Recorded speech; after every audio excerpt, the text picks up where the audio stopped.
Hello friends, welcome to शिक्षक prep. तो friends, आज की क्लास में हम सीडीपी के मोस्ट इम्पॉर्टेंट क्वेश्चंस डिस्कस करने वाले हैं। फ्रेंड्स, कल की लास्ट क्लास में भी हमने एक मैराथन किया था और उसमें भी सीडीपी के क्वेश्चन डिस्कस करे थे।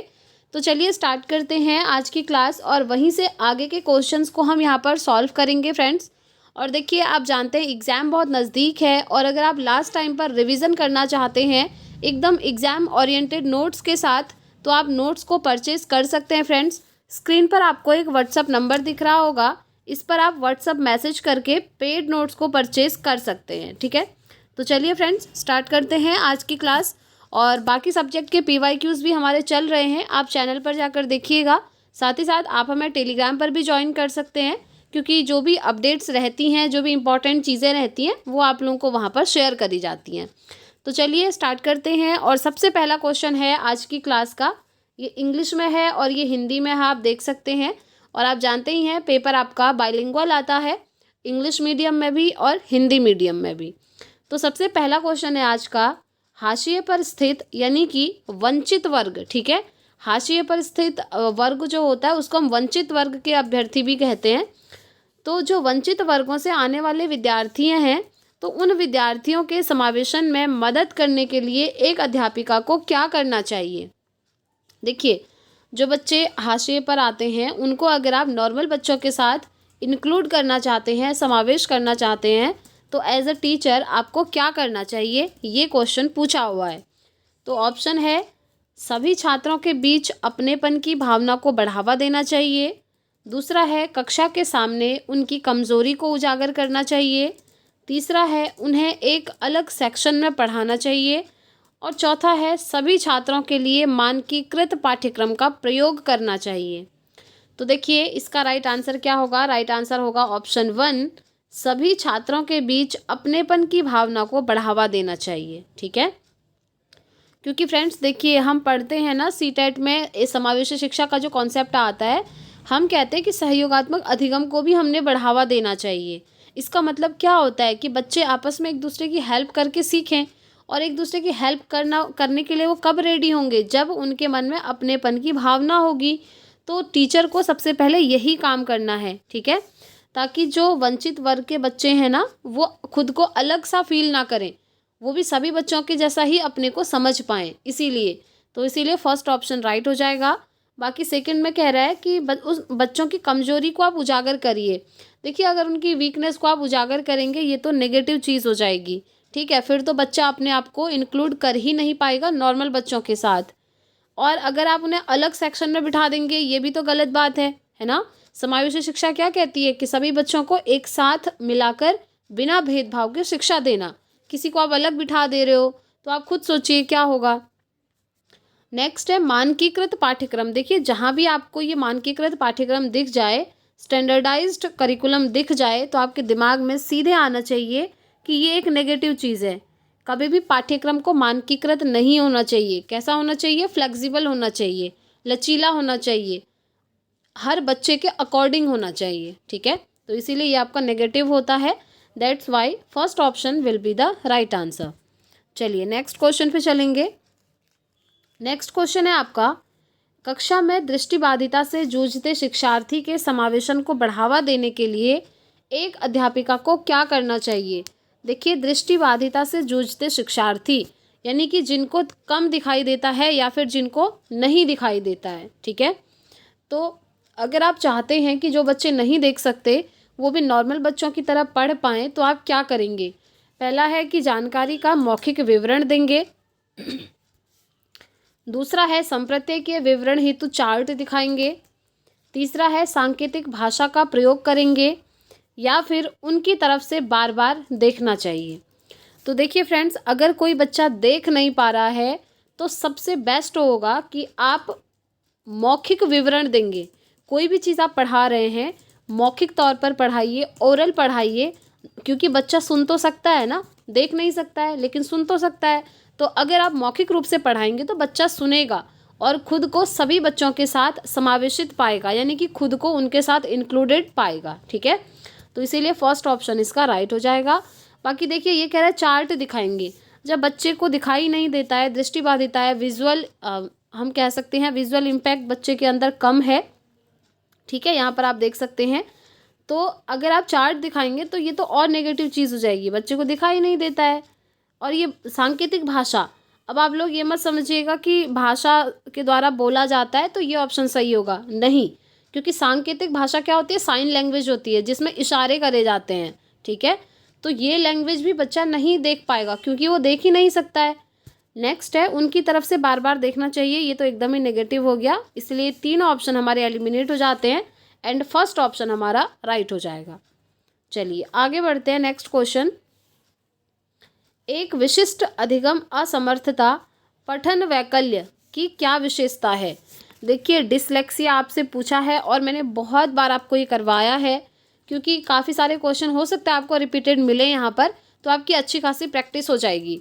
और देखिए ये ऑफिशियल वेबसाइट से ही मैंने पेपर लिया हुआ है, अगर आप लोग चाहें तो आप खुद भी ऑफिशियल वेबसाइट पर जाकर ये क्वेश्चन पेपर को डाउनलोड करके देख सकते हैं। ठीक है, तो जो डिसलेक्सिया है उसकी क्या विशेषता होती है, लेख के बोध में कठिनाई होती है, चलने में कठिनाई होती है, मौखिक संप्रेषण में कठिनाई होती है, या खाने में कठिनाई होती है। तो मैंने आपको हमेशा बोला है डिसलेक्सिया मतलब होता है जब बच्चे को पढ़ने में प्रॉब्लम होती है, यानी कि लेख के बोध में कठिनाई, difficulty in comprehension of text. ठीक है, डिसलेक्सिया पढ़ने से रिलेटेड है, यानी कि जो चीज़ें लिखी हुई हैं उन्हें आप क्लियरली पढ़ नहीं पा रहे हैं, कॉम्प्रिहेंड नहीं कर पा रहे हैं, समझ नहीं पा रहे हैं। ठीक है, तो इसीलिए फर्स्ट ऑप्शन यहाँ पर राइट हो जाएगा। बाकी यहाँ पर वॉकिंग कह रहा है, वर्बल कम्युनिकेशन कह रहा है, ईटिंग कह रहा है, तो ये तीनों ऑप्शन आपके सही नहीं होंगे क्योंकि आप जानते हैं व्हाट इज़ डिसलेक्सिया। ठीक है, देखिए फ्रेंड्स, ये जो डिसलेक्सिया है ना, ये आपका एक लर्निंग डिसेबिलिटी है और लर्निंग डिसेबिलिटीज़ आपकी काफ़ी सारी हैं जो कि मैंने आपको सारी एक ही वीडियो में कवर अप करवाई हैं। आप उस वीडियो को, एक सिंगल वीडियो को देखेंगे तो ये जितने भी आपके लर्निंग डिसेबिलिटीज़ हैं वो सब आपके एकदम क्लियर हो जाएंगे। ठीक है, तो उस वीडियो को ज़रूर देखिएगा क्योंकि जैसे डिसलेक्सिया है ये होता है जब बच्चे को पढ़ने में प्रॉब्लम होती है, एक होता है डिसग्राफिया जब बच्चे को लिखने में प्रॉब्लम होती है, एक होता है आपका डिसकैलकुलिया जिसमें क्या होता है बच्चे को मैथ्स में कैलकुलेशन करने में दिक्कत होती है। ऐसे ही आपका डिसमॉर्फिया है, डिस्थीमिया है, अमनेशिया है, सोलालोक है। तो उस वीडियो को अगर आप देखेंगे तो वहाँ से आपके 2 नंबर तो कन्फर्म हो जाएंगे, ये श्योरिटी है। ठीक है, तो इस क्वेश्चन का राइट आंसर ऑप्शन 1 हो जाएगा। चलिए आगे बढ़ते हैं। नेक्स्ट क्वेश्चन ये रहा आपके सामने,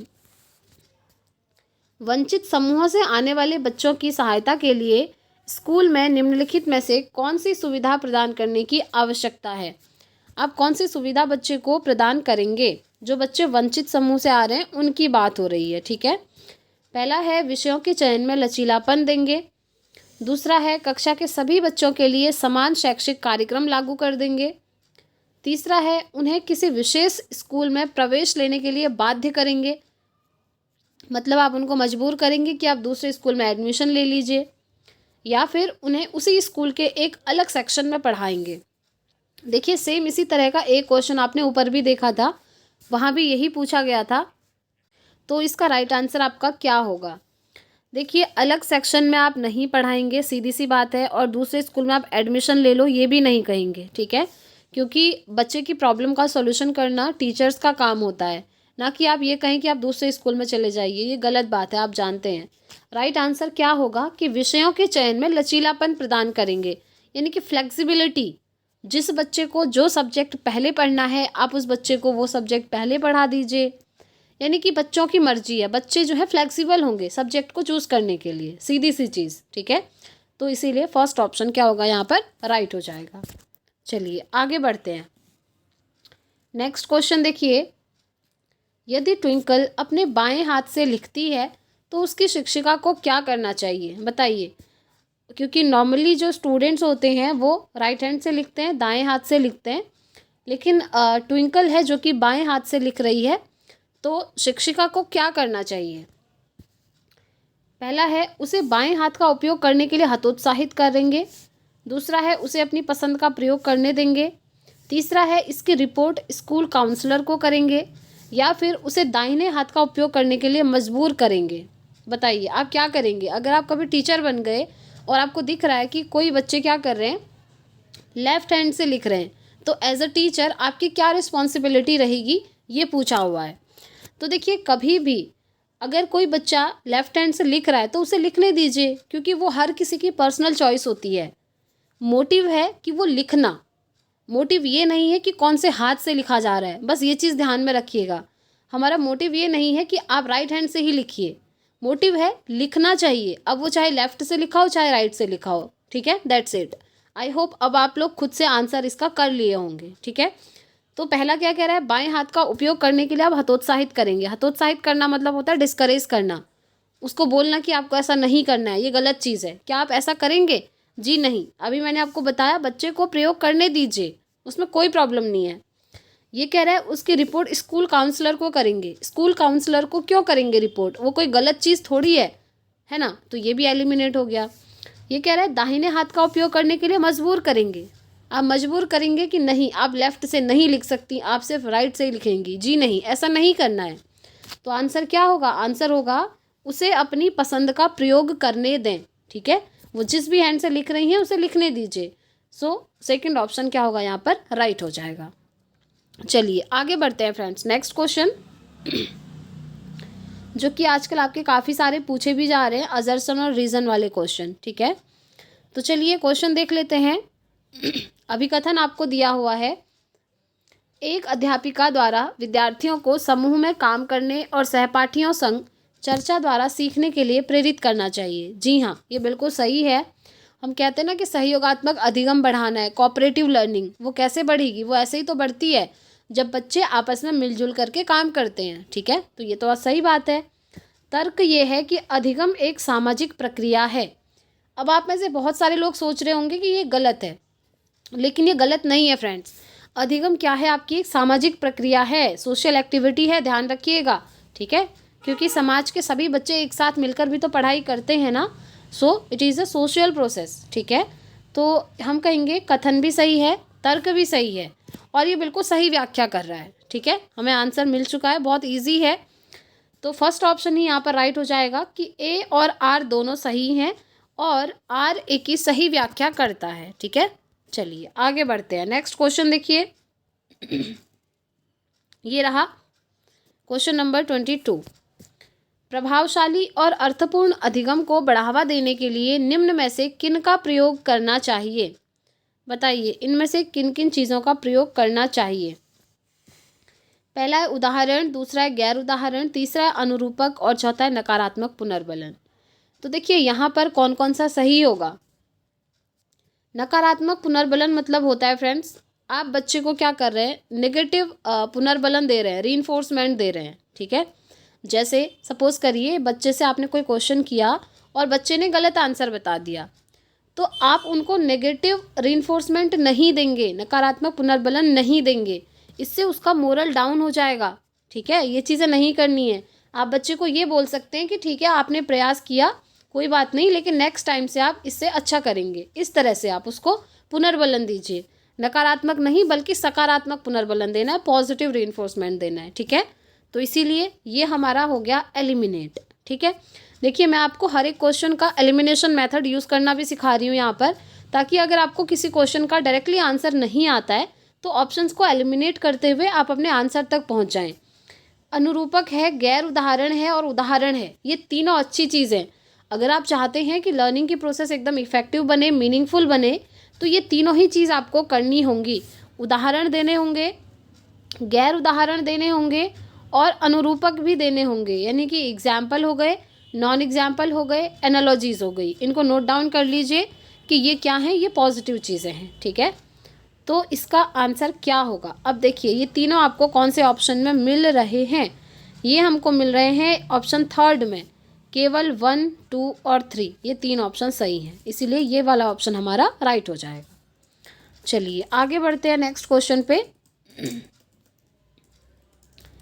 एक संरचनावादी कक्षा में अधिगम को किस प्रकार देखा जाना चाहिए? बताइए। पहला है केवल ज्ञान का पुनरुत्पादन, दूसरा है वास्तविक जीवन से वियोजित, तीसरा है शास्त्रीय अनुकूलन का परिणाम और चौथा है वातावरण से सक्रिय पारस्परिकता या संपर्क का परिणाम। देखिए संरचनावादी जो कक्षाएं होती हैं, क्लासरूम्स होती हैं, वहाँ पर क्या होता है, बच्चे जो है नॉलेज का कंस्ट्रक्शन खुद से कर सकते हैं, मतलब ज्ञान का निर्माण वो खुद कर सकते हैं, इसमें यही चीज़ होती है, ठीक है। और वो ज्ञान का निर्माण खुद से कैसे करेंगे, जब बच्चे को एक एक्टिव एनवायरनमेंट मिल पाए, यानी कि वातावरण से क्या करें, वो सक्रिय रूप से रिएक्ट करें, ठीक है, या फिर संपर्क करें, तो बच्चा क्या कर सकता है, नॉलेज को कंस्ट्रक्ट कर सकता है। बस यही है आपका संरचनावादी कक्षाएं, और यहाँ पर बच्चा नई नई चीज़ों की खोज भी कर सकता है, ठीक है। तो देखिए हमें आंसर मिल ही चुका है, फिर इसका फोर्थ ऑप्शन क्या होगा, यहाँ पर राइट हो जाएगा। बाकी केवल ज्ञान का पुनरुत्पादन करता है, यानी कि रिप्रोड्यूस करता है नॉलेज को, सिर्फ यहाँ पर लिख दिया ना, सिर्फ केवल, तो ये हमारा सही नहीं होगा। नेक्स्ट है वास्तविक जीवन से वियोजित नहीं, और ये है शास्त्रीय अनुकूलन का परिणाम है, क्लासिकल कंडीशनिंग है, जी नहीं, ये भी नहीं है। सो फोर्थ ऑप्शन क्या होगा, इसका राइट हो जाएगा। चलिए नेक्स्ट क्वेश्चन पे चलते हैं। निम्न में से कौन सी युक्ति विद्यार्थियों को जानकारी को लंबे समय तक याद रखने में मदद करेगी, कौन सी ऐसी स्ट्रेटेजी है जो कि बच्चों को कोई भी चीज़ को लॉन्ग ड्यूरेशन तक याद करवा सकती है, आपसे ये पूछा है सिंपली, ठीक है। तो पहला है जानकारी से संबंधित बेमतलब शब्दों का समूह बनाना। अब बताइए बेमतलब के शब्दों का समूह बनाने से क्या होगा, यानी कि मीनिंगलेस वर्ड्स की यहाँ पर बात हो रही है, तो ये तो वैसे ही एलिमिनेट हो गया, आप लोग समझ ही पा रहे होंगे। नेक्स्ट है इसमें जानकारी को अव्यवस्थित रूप में प्रस्तुत करना। अब अव्यवस्थित रूप में क्यों करना है, व्यवस्थित रूप में करेंगे ना, तो इसीलिए ये भी हमारा एलिमिनेट हो जाता है।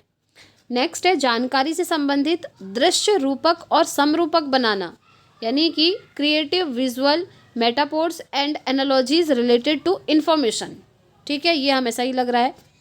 फिर भी नेक्स्ट ऑप्शन देखिए, जानकारी को बिना किसी संदर्भ से प्रस्तुत करना, जी नहीं, जानकारी को किसी न किसी संदर्भ में प्रस्तुत करना होता है, कॉन्टेक्स्ट में, ना कि बिना कॉन्टेक्स्ट के, तो इसीलिए ये भी एलिमिनेट हो गया। तो बस हमें हमारा आंसर मिल चुका है कि अगर आप ऐसी स्ट्रेटेजी चाहते हैं कि बच्चे जो हैं लंबे समय तक चीज़ों को याद रख पाएँ, तो जानकारी से रिलेटेड आप दृश्य रूपक दिखाएंगे और समरूपक बनाएंगे, ठीक है। थर्ड ऑप्शन राइट हो गया। चलिए आगे बढ़ते हैं नेक्स्ट क्वेश्चन पे। ये रहा क्वेश्चन नंबर 25 पे हम पहुंच चुके हैं। यदि एक शिक्षक विद्यार्थियों में समस्या समाधान क्षमताएं विकसित करना चाहता है तो उसे निम्न में से किस से बचना चाहिए, बचना चाहिए मतलब क्या चीज़ उसको नहीं करनी चाहिए, ठीक है। 3 चीज़ें ऐसी होंगी इसमें जो कि करनी चाहिए और एक चीज़ ऐसी होगी जो नहीं करनी चाहिए, तो बस वही पूछा है कि कौन सी नहीं करनी चाहिए। तो पहला है समस्या को ठीक से समझने के लिए विद्यार्थियों को प्रेरित करना। जी हाँ, अगर कोई आप चाहते हैं कि बच्चे समस्या समाधान कर पाएँ तो सबसे पहले बच्चों को प्रेरित करना, यानी कि मोटिवेट करना कि प्रॉब्लम क्या है, इस चीज़ को आप समझिए, ये सही है। नेक्स्ट है विद्यार्थियों को समस्या के विभिन्न पहलू देखने के लिए प्रोत्साहित करना, यानी कि बच्चों से कहना कि इस प्रॉब्लम के अलग अलग पहलुओं को, अलग अलग एस्पेक्ट को आप देखिए और समझिए, ये तो अच्छी चीज़ है, तभी तो बच्चे सॉल्यूशन कर पाएंगे, ये भी ठीक है। नेक्स्ट है विद्यार्थियों में व्यवस्थित कार्य करने की आदत विकसित करना। जी हाँ, ऑर्गेनाइज्ड वे में वो काम कर पाएँ, व्यवस्थित रूप से काम करें, इस चीज़ के लिए भी उनमें हैबिट को डेवलप करेंगे।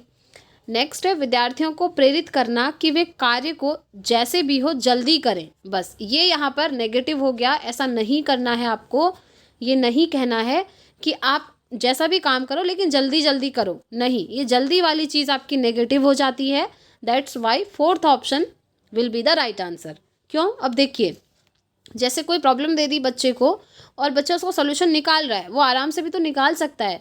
अब ज़रूरी नहीं है सभी बच्चे बहुत जल्दी उसका सोल्यूशन निकाल दें, और आप बच्चों से कह रहे हैं कि जैसा भी सोल्यूशन आप निकालें, सही हो गलत हो, आप जल्दी जल्दी निकालो, तो ऐसा बिल्कुल नहीं करना है, ठीक है। तो इसीलिए ये हमारा राइट आंसर होगा, क्योंकि किस चीज़ से बचना चाहिए पूछा है, तो इसी चीज़ से हमको बचना चाहिए। चलिए आगे बढ़ते हैं।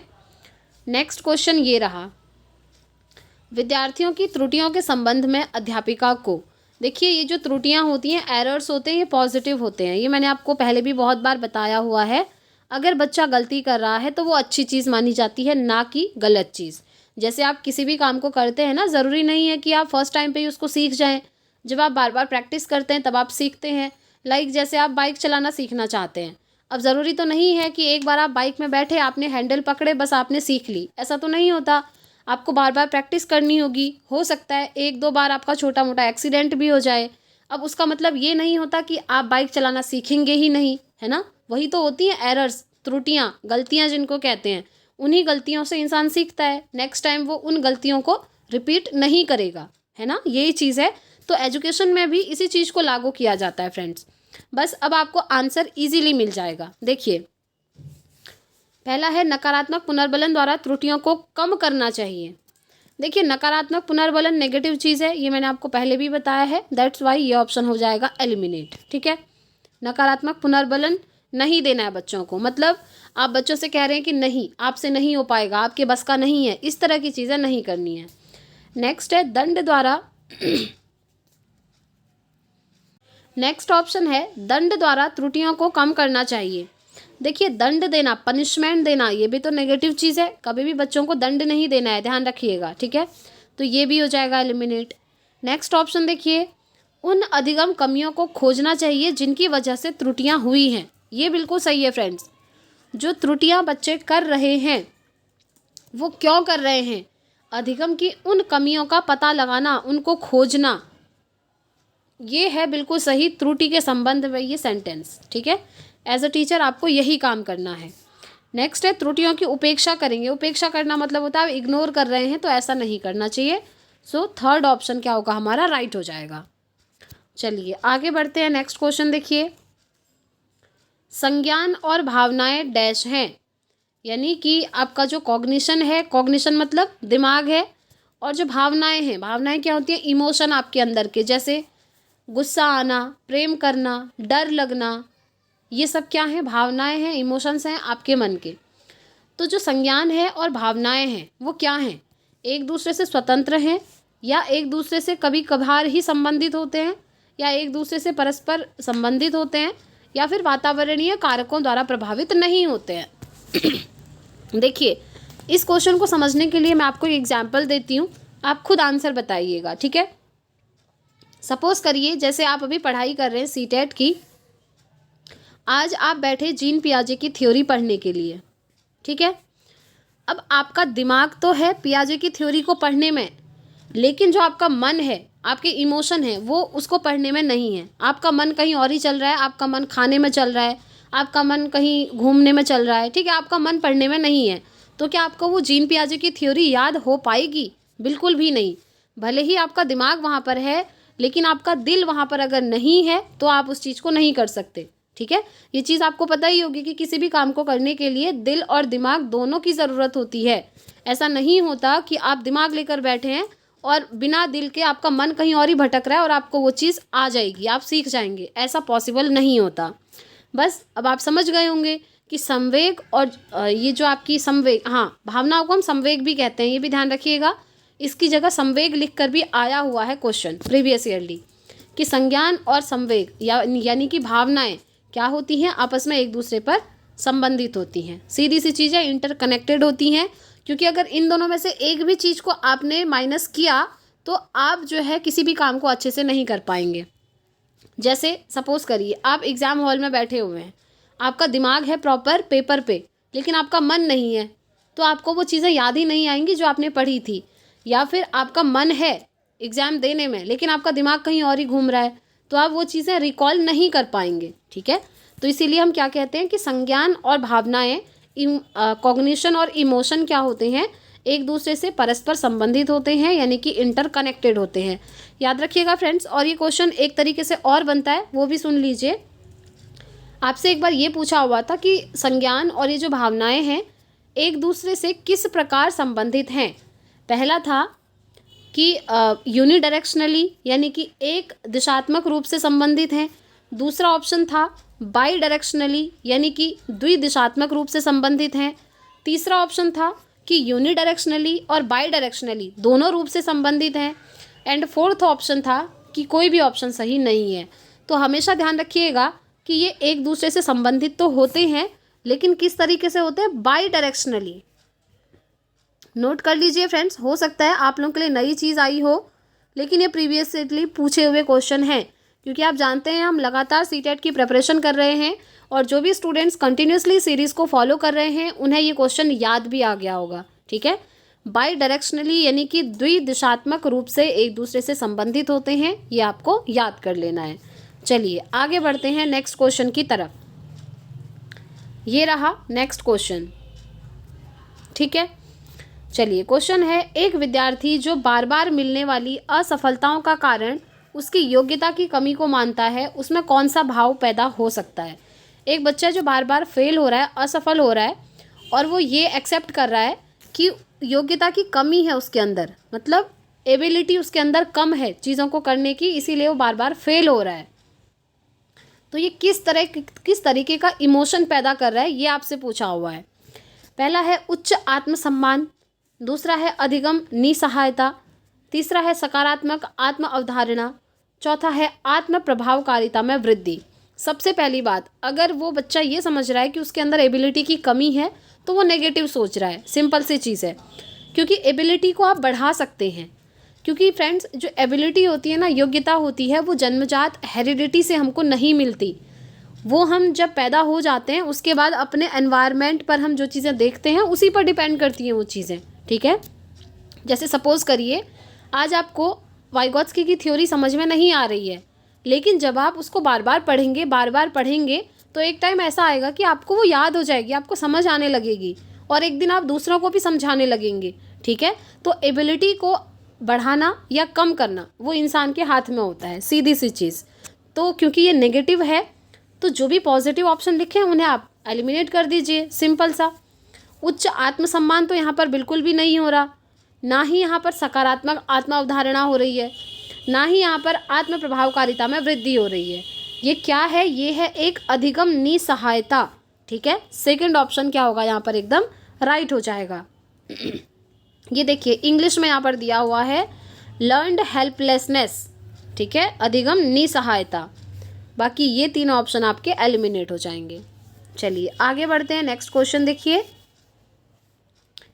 राष्ट्रीय शिक्षा नीति 2020 बहुत इंपॉर्टेंट टॉपिक है फ्रेंड्स। आप लोगों ने जो नोट्स लिया है उसमें से ये कुछ टॉपिक्स हैं जो कि आपको पढ़ने मस्ट हैं। एक तो NEP 2020 हो गया, RTE 2009 हो गया, NCF 2005 एंड 2022 हो गया, और आपका निपुण भारत हो गया। इन कॉन्सेप्ट को ज़रूर से पढ़ें क्योंकि इनसे क्वेश्चन बनने ही बनने हैं, वो भी सभी सब्जेक्ट की पेडागोजी में।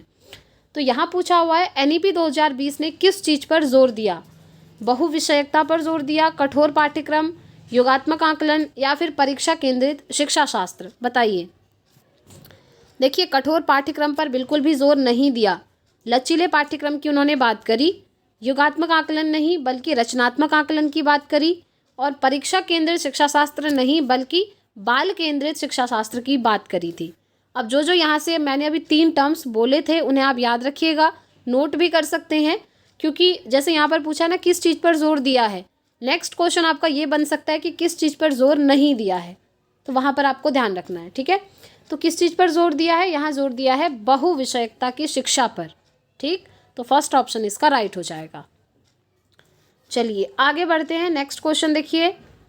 अधिगम को नकारात्मक रूप से प्रभावित करता है कुपोषण, उत्सुकता, अभिसंज्ञान या महारत उन्मुखी लक्ष्य, बताइए। नेगेटिव रूप से कौन प्रभावित करेगा अधिगम को। देखिए उत्सुकता तो अच्छी चीज़ है, क्यूरियोसिटी, जब हमें किसी भी चीज़ को जानने की इच्छा होती है ना, बार बार इच्छा करती है, हम कहते हैं बहुत ज़्यादा क्यूरियस हैं। अभिसंज्ञान होता है मेटाकॉग्निशन, जैसे आपको कोई चीज़ आती है, आप उसके बारे में फिर से सोच रहे हैं कि वो चीज़ मुझे आती है वो सही है या नहीं है। जैसे आपने अभी कोई चीज़ पढ़ी, उसके बाद आप सोच रहे हैं कि मैंने अभी ये पढ़ा था वो सही था या नहीं था, मतलब सोचने के बारे में भी सोचना, इसको हम कहते हैं थिंकिंग अबाउट थिंकिंग, या आप कह सकते हैं नॉलेज अबाउट नॉलेज। मतलब कोई भी काम आप कर रहे हैं उसके बारे में दोबारा से आप सोच रहे हैं कि वो काम सही है या नहीं है, तो ये भी हमारा बिल्कुल सही माना जाता है, ठीक है। और एग्ज़ाम टाइम पे इसका हम भरपूर यूज़ करते हैं मेटाकॉग्निशन का। नेक्स्ट है महारत उन्मुखी लक्ष्य, मास्टरी ओरिएंटेड गोल। जैसे आपका एक गोल होता है, जैसे सपोज़ करिए आप में से पोस्ट ग्रेजुएशन बहुत सारे स्टूडेंट्स ने किया होगा। अब पोस्ट ग्रेजुएशन बच्चा क्यों करता है, किसी एक पर्टिकुलर सब्जेक्ट में मास्टरी हासिल करने के लिए, उसके बारे में डीपली स्टडी करने के लिए। फिर हम कहते हैं कि वो बच्चा जो है इस सब्जेक्ट में मास्टर बन गया है, इसीलिए तो उसका हम कहते हैं मास्टर ऑफ, जो भी आपका सब्जेक्ट होगा, आर्ट होगा तो मास्टर ऑफ आर्ट कहते हैं, साइंस होगा तो मास्टर ऑफ साइंस कहते हैं। साइंस के अंदर भी अगर आपने पोस्ट ग्रेजुएशन केमिस्ट्री से करा है तो मास्टर ऑफ केमिस्ट्री कह सकते हैं, इस तरीके से। तो ये मास्टरी गेन करना होता है किसी भी एक चीज़ में, आप जब उसकी डीपली स्टडी करते हैं तो ये भी अच्छी चीज़ है। अब इनमें से क्योंकि कोई भी चीज़ नेगेटिव नहीं है तो नकारात्मक रूप से कैसे प्रभावित होगा, सिंपल सी चीज़ है। लेकिन ये जो कुपोषण आप देख रहे हैं ये नेगेटिव चीज़ है यहाँ पर, तो इसीलिए ये हमारा क्या होगा, एकदम राइट आंसर हो जाएगा। ठीक है, तो ठीक है, इसका राइट आंसर ऑप्शन 1 हो गया।